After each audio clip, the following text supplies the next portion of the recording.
Manny Cerniglia, welcome to Listening with Leaders. You are the founder and CEO of, I should say you're the co-founder. I don't want to insult your partners. You're the co-founder and CEO of Flyhound, which can be found at flyhound.com.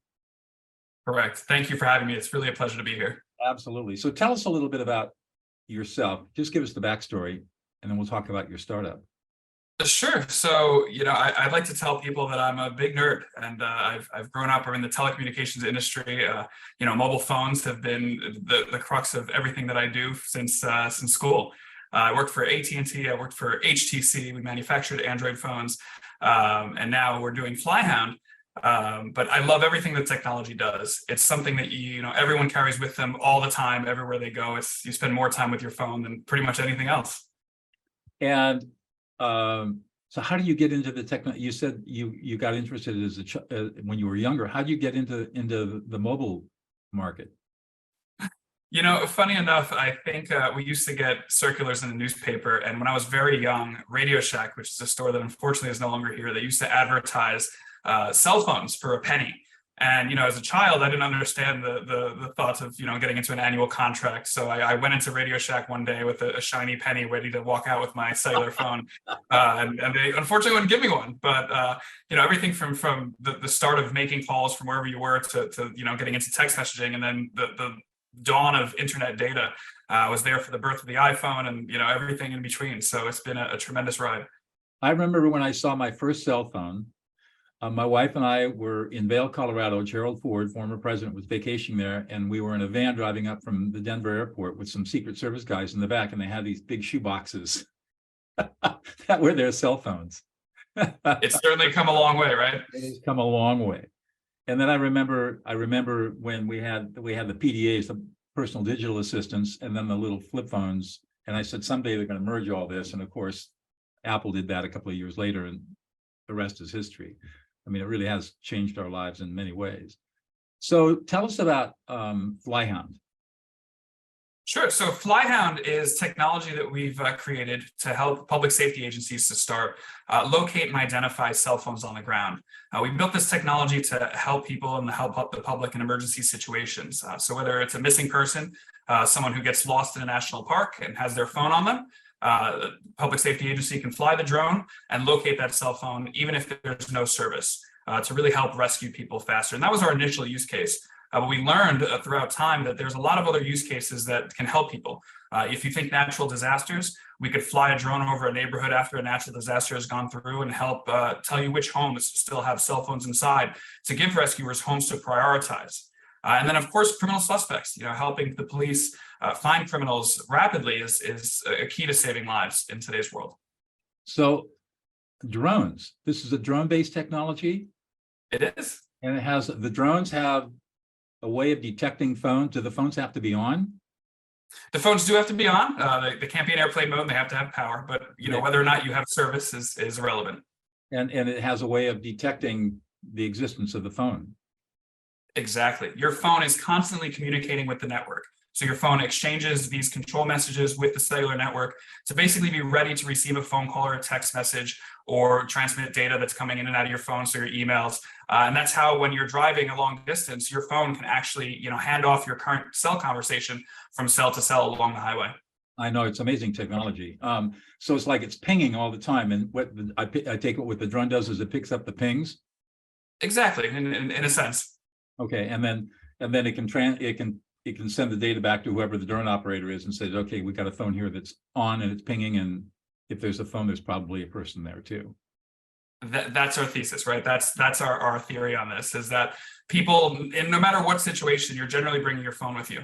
If you're running out of your house, whether it's to go shopping or because there's an emergency and you need to leave quickly, your phone's probably one of the very few things you'll grab with you and take everywhere you go. Yep, pretty much. It's funny how we become habituated to it. I don't even think about getting in my car without taking my phone with me. Because what happens, I live in rural area where there's nothing, right? We have the good cell service, but car breaks down, I'm stuck. What do I do? Agreed. And it's funny, I used to be able to navigate from point A to point B in my head. And once I went somewhere once, I'd be able to do it again. But now we rely on GPS and maps so much that, I use it to go to places I've been often. Well, I have the same ability. I mean, once I've been to somewhere, I don't forget, and I have very good spatial direction. But I've discovered that Waze, for example, will reroute me because it can read the traffic patterns. And if there's a wreck on a highway or something, I get rerouted, and sometimes it's more efficient. So it's amazing. So what is it that gets you excited every morning when you get up and say, oh my God, another amazing day? You know, as a leader, I think I've had the pleasure of working in many different roles across the telecom industry. And one of the things that I've always said to our team, and I take to heart the mantra that you should basically work to live and not live to work. So you have to be in charge of your life and have a strong view of the things you do every day. Your phone helps you do that. But in reality, everything that we created, I always felt that they helped people. They helped you get the music you wanted to listen to, or make restaurant reservations, or take photos of the things you love. But it really never helped you save lives, or it never helped you do something truly, truly important. Sure, you can call 911 in an emergency, and sure, you can look up important information. But what really gets me going every day now with Flyhound is the idea that I'm taking something that I love and something that I've been passionate about pretty much my whole life, and using it in a way that can help lots of people. There's a tremendous amount of need, especially in the United States. There's over 600,000 missing persons reports filed every single year. That's 2,400 a day. There's few cases that make the national news, but every day in every community, there's people that police and public safety agencies are looking for. It could be an elderly patient with dementia. It could be a child with autism that's strayed away. This is something that, knowing that we're doing good in the community, really helps me. So now you really got me intrigued. So you get a missing person report, and let's say the police department, the police, they put a drone up in the air, and they just, how do they even know where to send the drone? They start. Is there search patterns they go through, or? Sure. So initially, it's based on the idea that police have some idea of where you've left from, or where you might be. So if a missing hiker hasn't checked in with their family, they know that the family might know where the trail has been. If your phone has service, so in a community where say an elderly patient wandered away from their home, the cell phone carriers have a rough idea where you are. So the police may work with the operator that the person is using, and understand a radius of where that person might be. Normally it's 1 to 2 miles. So with that 1 to 2 miles, police have a good understanding of where your phone might be. They'll go and deploy to that area, launch the drone, and then once the drone is up in the air, they'll be able to easily find where your cell phone might be. And it doesn't take long. No, not at all. We talk about how we're able to once you deploy the drone, within 30 minutes, we'll be able to find where you are, as long as you're within range of our drone. Wow. And what's the basic range? It depends on the environmental conditions. So, in national parks, you get a much wider range than, say, an urban area. Right. So in a national park, it's probably a little bit over a mile. And in urban areas, you're getting about 500 meters. Wow. Amazing. So what is it that you bring to the table that's unique? I mean, I can tell you're really passionate about this, obviously. Of course, it's a few things. So when obviously the background in telecommunications, both my co-founder and I, he's the more technical of the two. So he brings a lot of the things around the algorithm and the ability to locate someone rapidly.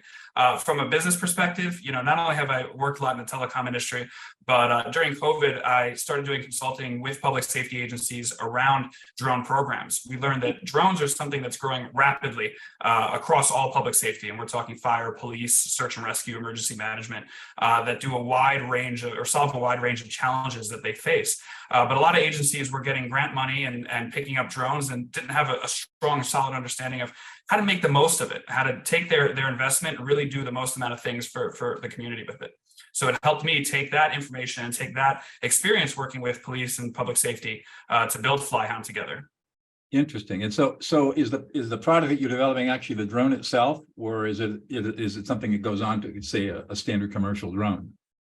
No, it's all standard commercial drones. When very, very early on when we started, we debated actually making drone hardware, but we know that agencies need their drones to be able to do a wide variety of features and needs for it. So we wanted to build something that attached to their existing drone.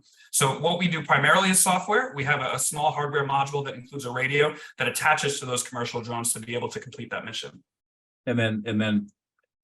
So you got a little black box you attach to the drone, and you're good to go. And I suppose you've configured it so with most commercial drones, they have attachment points that you can put your device on. Exactly. Wow. Exactly. So where are you in the process in terms of going to market? So right now we have what we call our early access program. So we're working with a number of agencies that are testing and using our product, giving us feedback, helping us really make enhancements to the UI UX, because we're developing the solution for them. And as much as we think we'd like to know how to use it, it's them who's going to be using it and giving us that feedback. So we intend to fully start commercial sales later this summer, and really bring that out to a wide variety of agencies. We have an early access program application process that agencies can go through, and we have about 100 agencies right now in the pipeline that are waiting for delivery for our solution. Are you're learning a lot through this process? Oh my gosh, every moment of every day is a learning experience. It's been incredible. So my interest is in listing. I'm a lawyer turned peacemaker, and I've kind of figured out that listing is kind of an important overlooked skill. As a co-founder of a startup, how important is listing in your leadership work? That's a great question. That's one of the things that I think interested me most about having this conversation with you is critical. It's a critical need that leaders should have, is to listen. One of the things that we've learned early on is you really have to fall in love with the problem, not the solution. It's your customers face these problems, and that's what they need to have a solution for. Not necessarily, you fall in love with your product, you fall in love with how you think it works, but really to engage listening to your customers and listening to people in your orbit in business has been critical to our growth.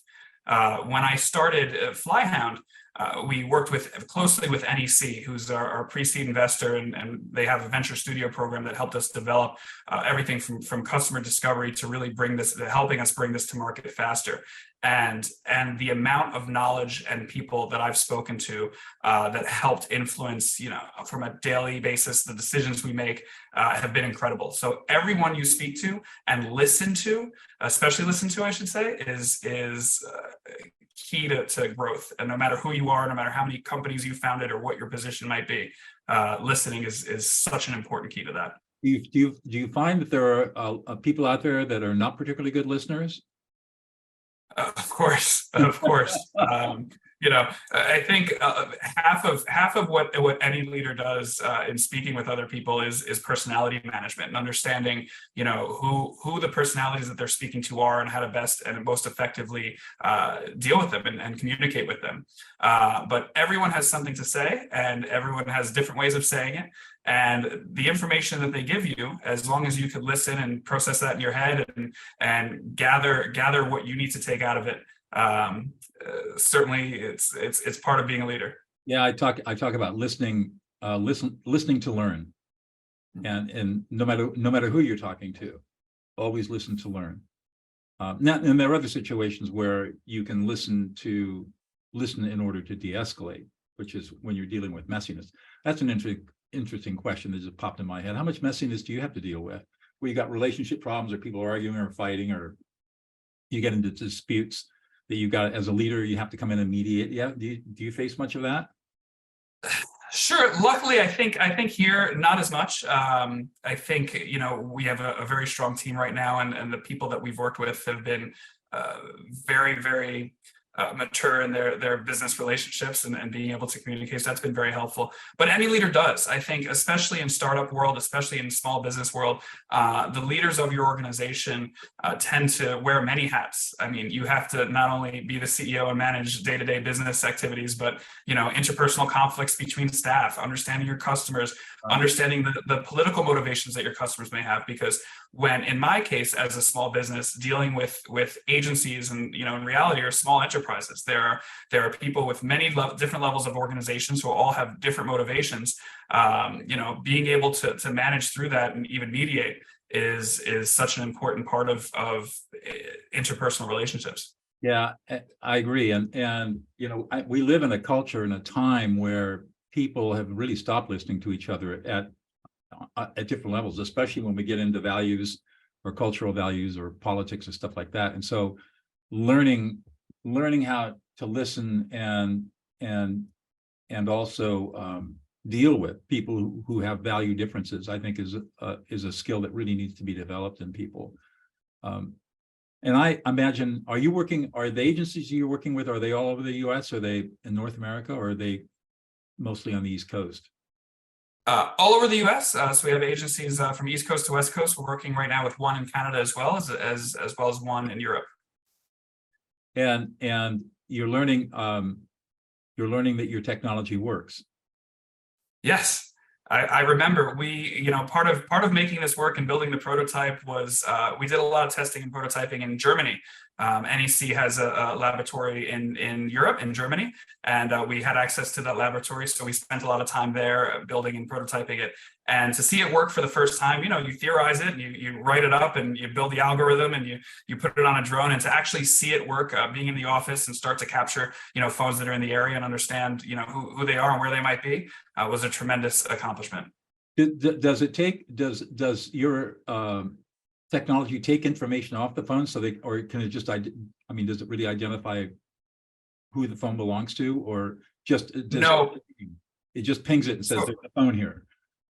So privacy is paramount to what we do, and we decided that very early on. So no, we take zero information off the phone, so we are not able to capture any information other than the identity of who you are and the location of where your phone might be. And even when it comes to the identity, we use a unique serial number that your phone broadcasts, but is not identifiable by itself. So for example, we're not capturing your phone number, so we can't take that information and text message you or market to you in any way. But that unique identifier information is able to convert that with a warrant in necessary situations to that username and phone number where police might need that. Have any good stories to share yet about how you've been able to find people?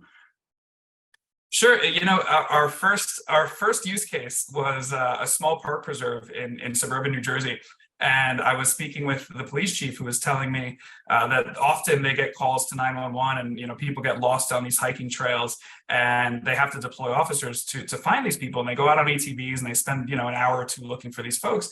And he's telling me this story. And in my head, all I could think about was, they're calling 911, right? So they have cell phone service. So I asked the chief, what prevents them from just opening up their map application and, looking at the trails and walking out that way? And he laughs and he says, not that many people would really truly understand how to read a map or how to use their phone in that way. So they might be, afraid that the sun is going down and it's getting dark and they want to get out, but they don't know how to use their maps. So we're in a business that the only way that I would be incredibly excited and happy to fail as a business is if people did better jobs planning and understanding not to get lost and put us out of business in that way. If there was no one to save because everyone is doing the right things, then I'm happy to close the doors. I hadn't thought about that. I've been an outdoorsman all my life, so reading maps, whether it's on a phone or a paper map, to me is second nature. But it never occurred to me that people who are not experienced in the outdoors would not think to open up their map and take their fingers and spread it out and find out where the blue dot is and then figure out, how do I get out of here? Of course. Have you in the agencies that you're working with now, have you had any stories where they've actually been able to locate people using the technology? So we've been able to locate people. We're waiting for the day where we're saving a life, and that's really that without our solution, a person might have passed. Most of the agencies that we work with and agencies that have applied to work with us have had stories in some shape or form that they've told us that they've been called out to find someone. They expend lots of resources and man hours, and when they actually did find the person, they were within dozens of meters of where they might have been, and had they had this technology, they would have found them. So that motivates us to go even faster. So while we found probably 100 people plus in terms of minor situations or even testing where we've gone out and validated things, how our solution works in different environments, we've yet to save a life, and that's what we're excited about. That will come with time, I'm sure.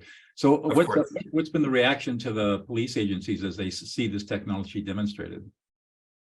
It's been very positive. I think that's one of the lucky things that I feel from, or things I'm grateful about in this business, is that we haven't yet spoken to an agency where we explain what it is that we do and what our solution does, and they look back at us and say, no, we don't need that. We have no need for that or no interest in something like this. A lot of the motivations that they have might be budget related or political related, but they've been very excited that this technology is available. We're basically taking an ability, and there are other devices that do things like this, but they're generally reserved for the largest of agencies because of the costs associated with one of the devices. And we're the first and only device that actually will take this solution and mount it on a drone or something aerial. So when it comes to use cases, it expands the number of use cases that agencies can use this for, because the solutions that are available now are all based land vehicle based. So they're mounted inside of trucks or vans. So they work great in urban environments, but if someone's missing in a national forest, you can't exactly drive a police van through the woods and hope to find someone. So. And I take it that the pricing is going to be such that it'll be affordable, especially for smaller agencies that run on tight budgets. That's one of our keys, is affordability and making sure that a large amount of agencies have the ability to purchase this and to be able to use it. Wow. Well, you're doing amazing work, Manny. I'm impressed. I think that I can see why you're so excited about this. The whole concept of being able to use a drone to locate somebody's phone quickly and efficiently will save lives. And I think it'll give search and rescue agencies, police and fire, a tool that is quick, affordable, and extremely accurate, and will be a great public service. So thanks for doing the work. Of course, that's the goal.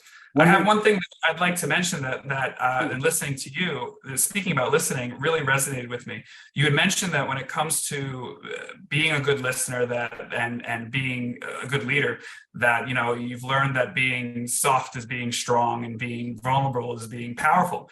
And these are things that in my last startup we had 3 values that we really focused on. That was strong, soft, and magical. And that was how we described, those were the 3 key attributes that you had to have in this organization. And it's something I take with us every day, and it's very true. In terms of personalities and managing people and listening, I found that really listening and understanding your customer and understanding the people that you're talking to, and trying to learn from anybody you speak with, is something that I value so deeply that I think has gotten me to where I am today and has gotten our organization to where we are. You're spot on. You probably read about, when I got my secondary black belt, my teacher told me to learn Tai Chi, and in Tai Chi there are those 2 paradoxes: the softer you are, the stronger you are, the more vulnerable you are, the more powerful you are. And that completely changed my whole life. And it caused me, there was paradoxes caused me to walk away from a 22-year career as a successful civil trial lawyer to become a peacemaker. And the thing that's so interesting is our culture sees emotions as being toxic for the most part, when in actuality, we are emotional beings with very, very limited rationality. And so learning how to listen to emotions and learning how to be soft and vulnerable to be strong and powerful really sets people apart. And I've devoted the last half of my life to teaching people these skills, whether they're inmates in maximum security prisons, where we train them to be peacemakers to stop prison violence, or I've taught at the senior analyst at the Congressional Budget Office how to de-escalate members of Congress. And to your point, these are vital foundational skills of life. Really interesting. Agreed.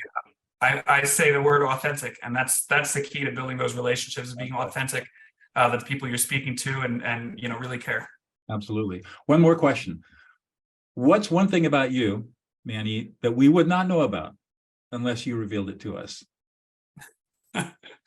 One thing that you wouldn't know about me unless I revealed it to you. So that's a really good question. From the personal standpoint, I'm a big fan of karaoke. I have a terrible voice, but I do find myself singing as much as I can. I learned the metric system earlier in life, and I still think in Celsius, and I use kilometers and things of that nature to the challenge of many of my friends here. But yeah, I think those are 2 things that you might not know about me if I didn't share it. Really interesting. Thanks a lot. Well, Manny, it's great chatting with you. Thanks for showing up, and best of luck as you commercialize your product. You've got a really good thing going here. Thank you so much. I really, really appreciate you having me on. Oh, you're welcome.